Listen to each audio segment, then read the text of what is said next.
오늘 나사렛 예수 그 이름 안에 담긴 나사렛이라 칭해지는 예수님이 왜 그럴까? 어떤 의미가 있을까?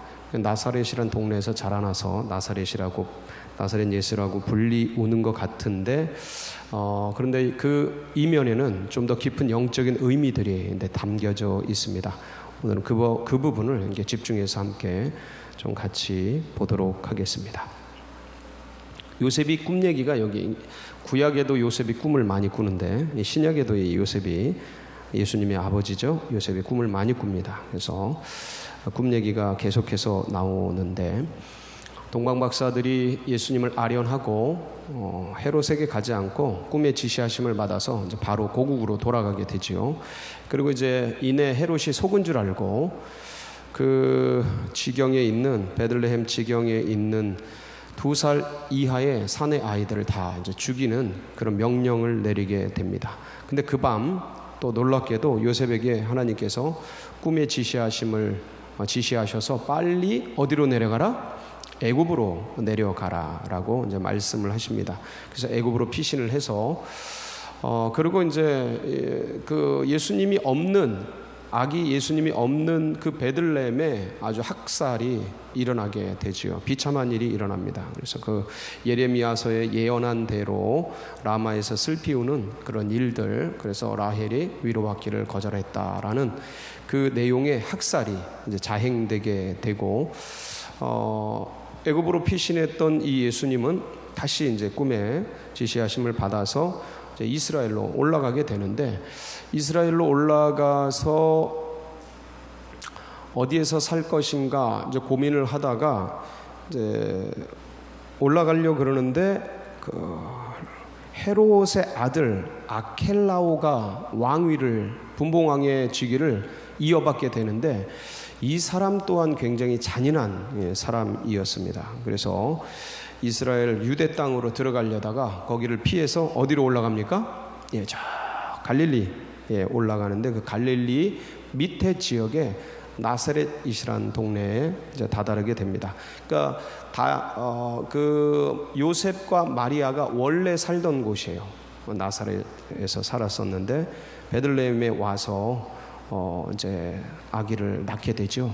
근데 그렇게 해서 나사렛 원래 살던 동네에 이제 올라가게 되는데 예수님이 이제 여기서 자라나게 됩니다. 나사렛이 어디 있는가 하면 한번 지도를 보면 이렇습니다. 이 밑에 지역이 예루살렘, 베들레헴 보이시죠? 여기가 이제 중심부입니다. 서울이에요. 이스라엘의 서울. 그리고 그 위쪽으로 요단강이 있고 이제 가운데 사마리아가 있고 여기는 버려진 땅입니다. 이스라엘에서 버려진 중부 지방인데 버려진 땅이에요. 저기는 밟지도 않아요. 피해갑니다.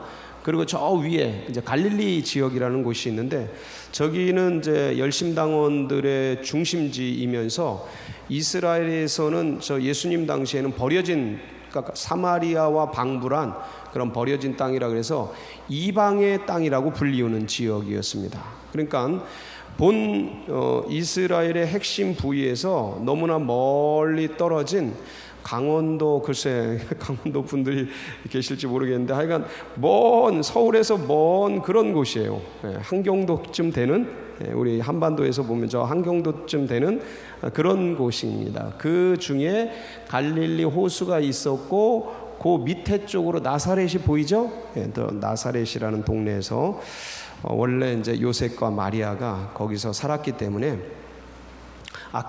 위협적인 이 아켈라오의 위협을 피해서 나사렛에 가서 이제 살게 됩니다. 그런데 오늘 말씀 23절에 보면 나사렛이란 동네에 가서 사니 이는 선지자로 하신 말씀에 뭐라고 칭하리라 하심을 이루려 함이로라 나사렛 사람이라 칭하리라 하심을 이루려 함이로라 하고 이제 그 오늘 말씀 선지자로 하신 말씀에라고 하는 거기 보면 표시가 3자라고 표시가 되어 있을 겁니다. 여러분 성경에도 표시가 되어 있습니까?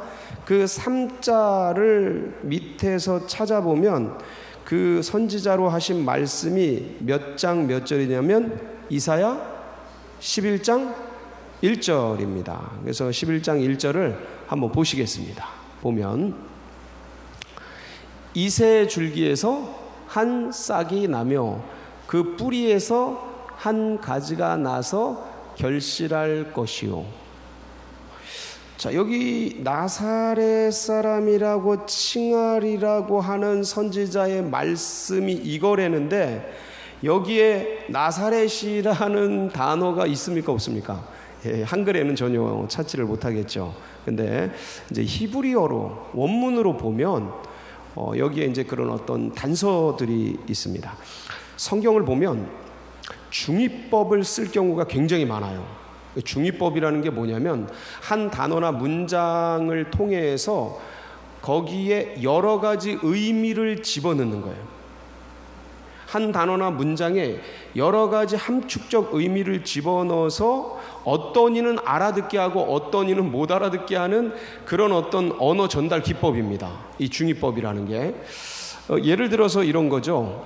지금 이제 생각나는 게 뭐냐면 다윗이 사울의 핍박을 피해 이제 도망가야 되는지 말아야 되는지 막 그 찰나에 요나단이 내가 아버지 사울에게 너가 도망가야 할지 말아야 할지 그 의사를 좀 파악하겠다.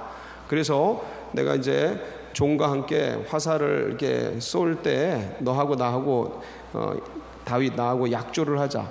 내가 화살을 쏴서 앞쪽으로 빨리 달려가라 하면 너는 도망가고 그렇지 않으면 괜찮은 거니까 돌아와라. 그러면서 약조를 해서 이 사울이 결국 다윗을 죽이려는 것을 확인한 요나단이 화살을 쏘고 이 종에게 시켜서 앞쪽으로 빨리 달려가라. 멈추지 말고 급하게 달려가라 하면서 다윗을 피신시킵니다.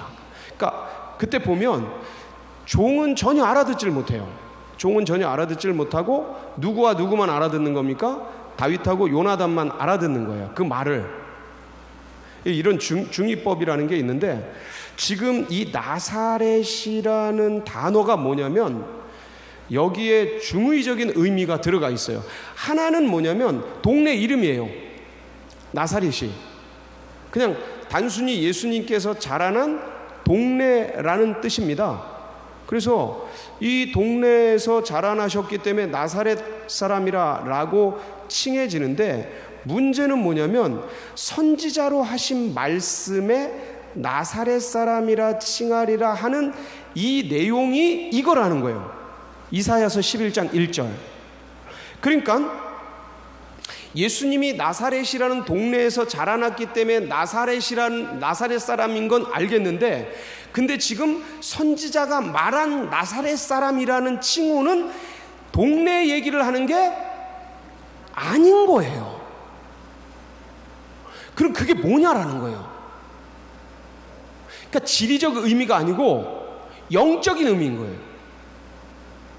그 숨겨져 있는 나사렛 사람이라는 뜻이 뭐냐를 이사야서 11장 1절에서 찾아내야 하는 것이죠. 다시 한번 띄워주세요. 이사야서 11장 1절. 자, 그러면 보세요. 그동안 우리는 이 마태복음을 시작하면서 예수님을 누구의 후손이라 그랬죠? 다윗의 자손 예수요. 그러니까 예수님을 칭호하는 유대인의 표현이 다윗의 자손이었어요. 자, 근데 여기 보세요. 여기는 지금 뭐예요? 이새의 줄기에서 한 싹이 나며 그 뿌리에서 한 가지가 나서 결실할 것이라. 이거 메시아 예언입니다. 메시아 예언이에요. 예, 무너진 이스라엘에서 다시 메시아가 일어나서 국권을 회복할 것이다 라는 메시아 예언 중에 하나인데 보통은 다윗의 후손이고 다윗의 자손이고 다윗 왕의 계보를 잇는 그런 예수님으로 칭호가 되어 왔단 말이죠. 그래서 14대 기억나세요? 예. 아브라함부터 다윗까지 14대요. 다윗부터 바벨론으로 이거하기 전까지 14대요. 바벨론으로부터 이거해서 예수 그리스도까지 14대더라. 그래서 총 42대의 족보가 나오는데 이것은 일부러 14로 만든 거라 그랬죠. 이 14의 의미는 다비드, 다윗이란 뜻이라 그랬죠. 14 자체가 달렙, 와우, 달렙. 이 달렙이 4, 와우가 6. 이 히브리어 문자는 고유한 숫자 값을 가지고 있어요. 그래서 4, 6, 4, 14. 그래서 이 마태는 계속해서 14, 14, 14. 실질적으로는 50 몇 대가 넘는데 14, 14로 자르면서 계속 다윗을 14라는 숫자를 통해서 외치는 거예요. 그러니까 이 다윗이 누구다? 예수 그리스도다라는 선포를 숫자를 통해서 계속 하고 있었던 것이죠. 왕의 후손이다. 왕의 복음이거든요. 마태복음이. 그러니까 이분은 왕이시다. 다윗 제2의 다윗이다. 이분이 바로 우리가 기다리던 그 메시아 이 시대의 다윗이다라고 선포하고 있는 겁니다. 그런데 그분이 지금 애굽에 내려갔다 동네에 올라와서 나사렛이라는 동네에서 자라나는데, 이 나사렛이라는 동네는 어떤 동네예요? 버려진 동네예요. 한마디로 지금 예수님은 왕가에서 태어난 게 아니고 어디서 태어나셔요? 베들레헴 외양간에서 태어나시잖아요. 편안하게 말한다면 마구간에서 태어나시잖아요. 그러니까 아무리 천민이래도 그런 데서 태어나지 않는 그런 공간에서 주님이 태어나시고, 그리고 어디서 자라나셔요? 버려진 땅 이방의 갈릴리라고 불리우던 나사렛에서 자라나시는 거예요. 그러니까 분명히 이분은 다윗의 후손이고 다윗의 자손이고 왕의 혈통이고 만왕의 왕이요 만주의 주이신데, 실제적으로 태어나고 실제적으로 자라나는 이 모든 과정은 지금 천민보다 못한 그런 구유에서, 외양간에서 태어나시고 구유에 담기시고 나사렛이라는 버려진 땅에서 자라나는 이런 일련의 과정을 거치고 있는 거예요.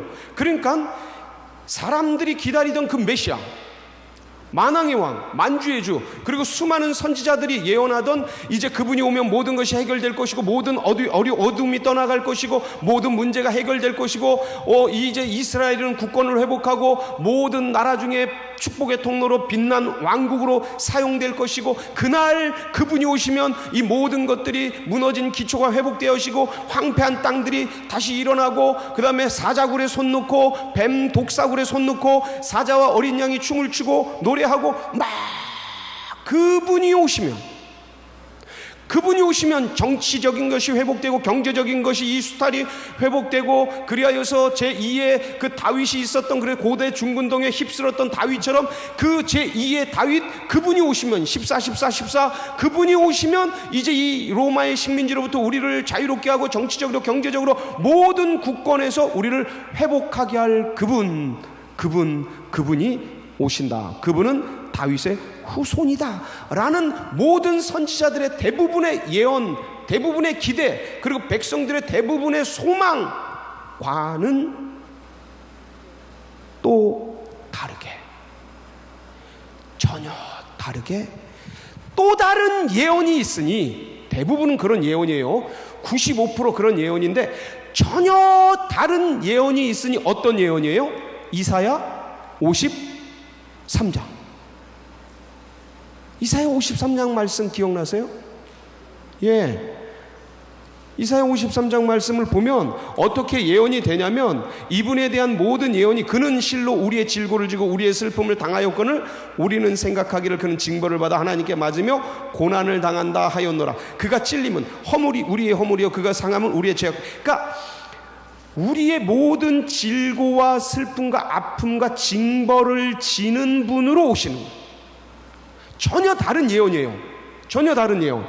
그러니까 한편엔 다윗의 후손으로 다윗 왕의 계보를 타고 왕족의 혈통을 타고 이렇게 오는 그 95%의 예언들, 그분이 오면 모든 것이 회복되고 그분이 오면 다 일어나고, 그런데 놀랍게도 이사야도 95%는 그분이 오면 황폐한 곳들이 다시 기초가 회복되고 막 이런 예언을 하는데, 놀랍게도 이사야서 53장 유대인들에게 금서인 2장을 보면 뭐라고 표현하고 있냐면 우리가 전한 것을 누가 믿었느냐? 여호와의 팔이 누구에게 나타났느냐? 그는 메시아는 주 앞에서 자라나기를 연한 순 같고 마른 땅에서 나온 뿌리 같아서 고운 모양도 없고 풍채도 없은즉 우리가 보기에 흠모할 만한 아름다운 것이 없도다. 그는 멸시를 받아 사람들에게 모가 되었고 버림을 받으며 강고를 많이 겪었으며 질고를 아는 자라 마치 사람들이 그에게서 얼굴을 가리는 것 같이 멸시를 당하였고 우리도 그를 귀히 여기지 아니하였도다. 한마디로 말하면 아무것도 아닌 사람처럼 취급받는 비천한 그런 사람처럼 사람들에게 그렇게 여겨졌다라는 거예요. 그리고 결국 죄를 짓고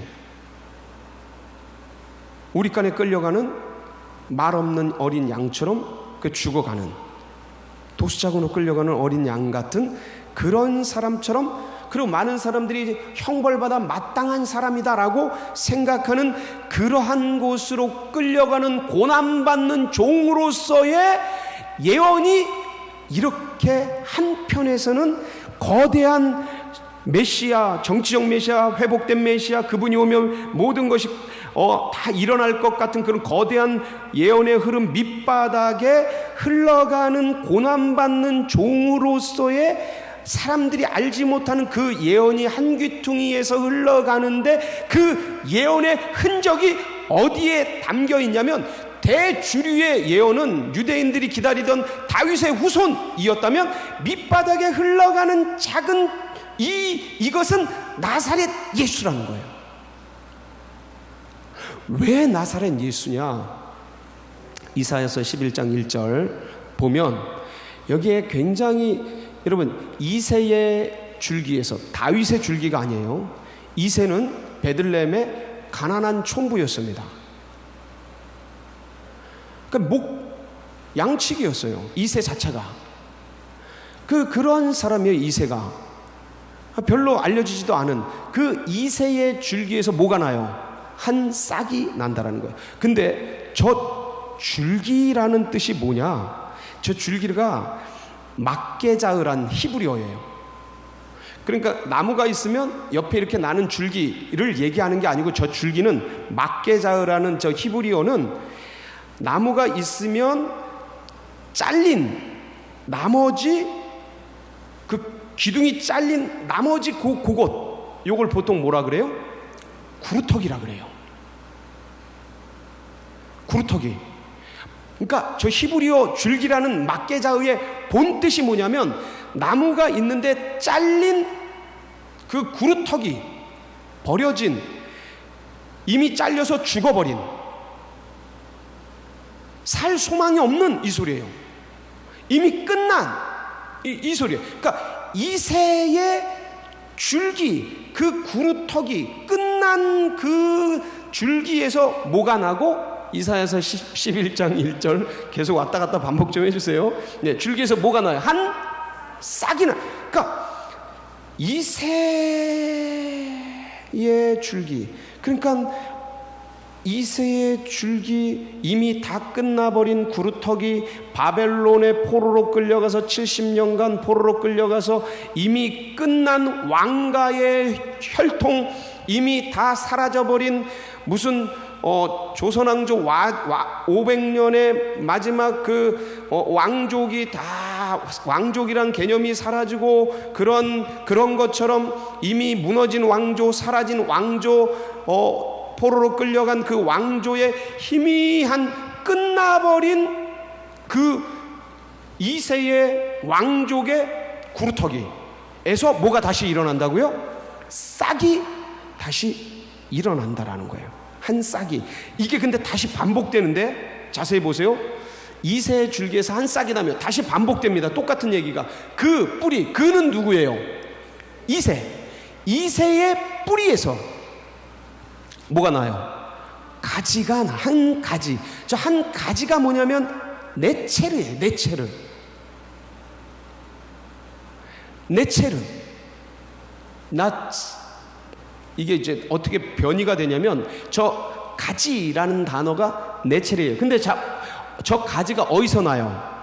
이새의 뿌리에서. 그러니까 이미 날아간 그 밑 구루터기가 다 드러나서 뿌리가 다 드러나가지고 이제 죽어가는 그러한 그런 형국인 거예요. 여러분, 이 나무 가지가 나무에서, 이 기둥에서, 나무에서 나지 뿌리에서 나지는 않지 않습니까? 이건 뭐예요? 뿌리가 이미 드러나 버린.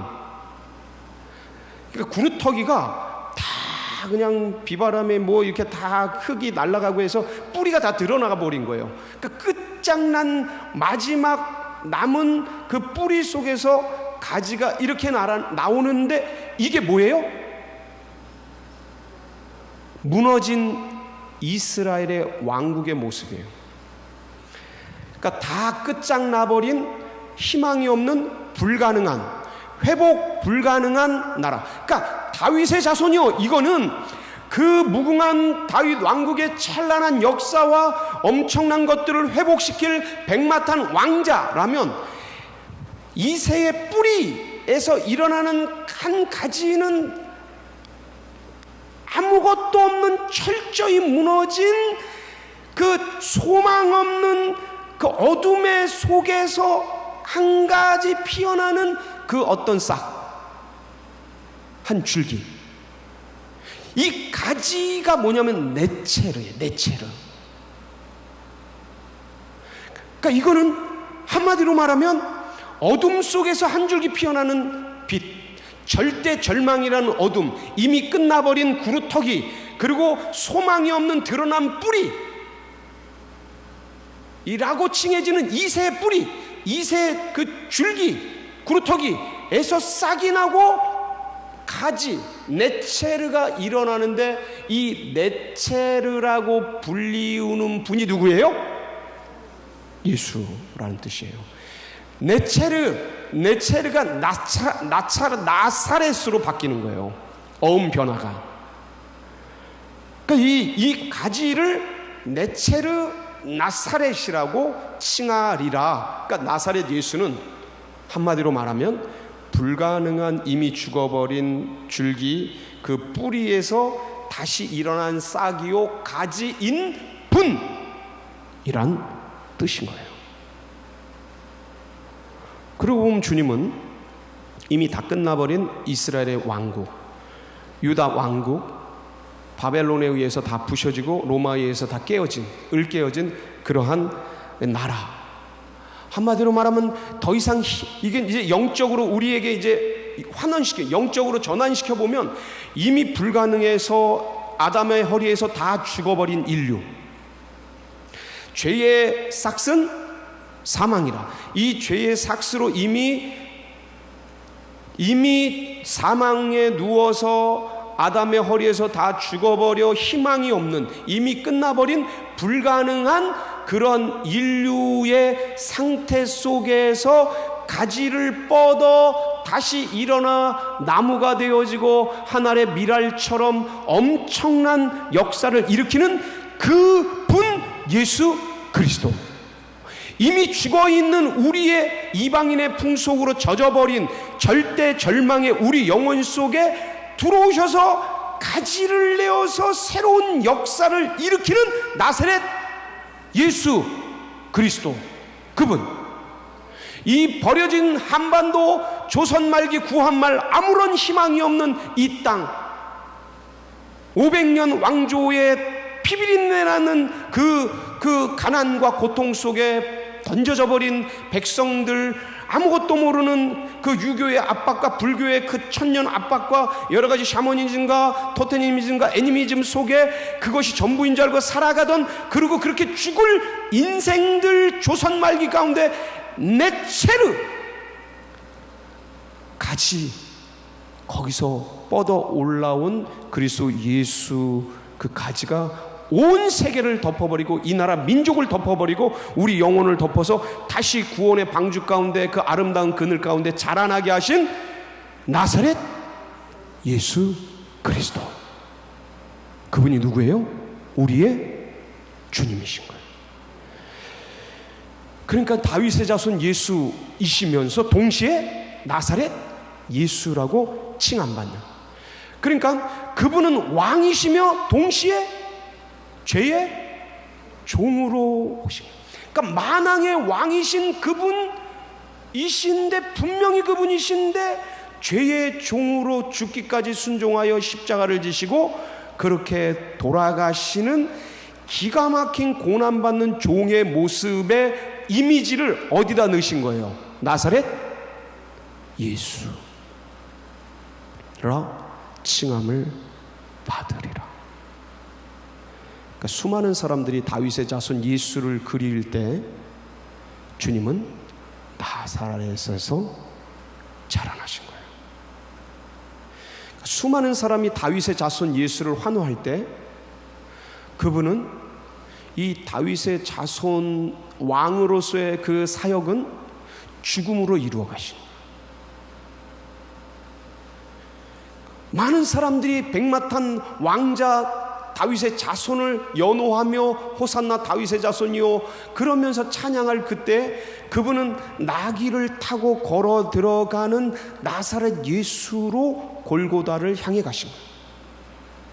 그러니까 이 도무지 같이 할 수 없는 기가 막힌 양과 빛과 어둠이 주님 안에 합쳐져서 다윗의 자손 예수이며 나사렛 예수 그리스도가 되는 기가 막힌 의미를 나사렛 사람이라 칭하리라 라는 말씀 속에 이중적 의미를 담아 넣어놓은 거예요. 나사렛에서 자라났기 때문에 나사렛 예수라고 불리우는데 실제적으로 그 나사렛을 뜯어보면 네체르, 이새의 뿌리에서 난 줄기, 가지, 이새의 뿌리에서 난 가지, 그 구루터기에서 솟아난 싹을 의미하는 이미 끝나버린 죽어버린 세계 이스라엘 그리고 이 한민족 내 영혼 속에서 발바도 뿌리 뻗는 잔디풀처럼 일어난 나사렛 예수 그리스도를 말씀하고 있는 거예요. 사랑하는 성도 여러분, 오늘 이 밤도 이 나사렛 예수를 여러분 가슴에 굳게 붙들고 무너진 구루터기만 남은 거기서 피어난 싹처럼 이미 뿌리가 다 드러난 이새 뿌리에서 솟아난 새로운 가지, 이 나사렛 예수 내 영혼에서 다시 피어내요 온 세계를 펼쳐가는 그런 아름다운 역사 일어나도록 합심해서 나아가는 복된 시간 되시길 축복합니다. 같이 기도하시겠습니다.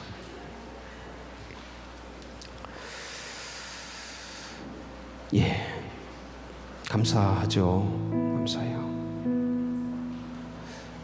이렇게 오셔서 이새 뿌리에서 자라난 가지로 오셔서 우리 속에 다시 피어나 주시고 불가능한 우리 속사람 가운데 접붙여서 자라나시고 그리고 우리로 하여금 주님을 알 수 있는 은혜를, 이 민족에게 알 수 있는 은혜를 베풀어 주신 나사렛 예수, 참 험하게 자라나시고 험하게 태어나시고 험하게 가셨는데 그분을 기억하면서 나사렛 예수 그리스도 이 땅에 오시어서 다시 한번 우리를 위해 희생해 주시고 가신 그 사랑과 은혜를 기억하며 우리 다 같이 주여 한번 부르짖고 기도하며 나갑니다. 부르짖습니다. 주여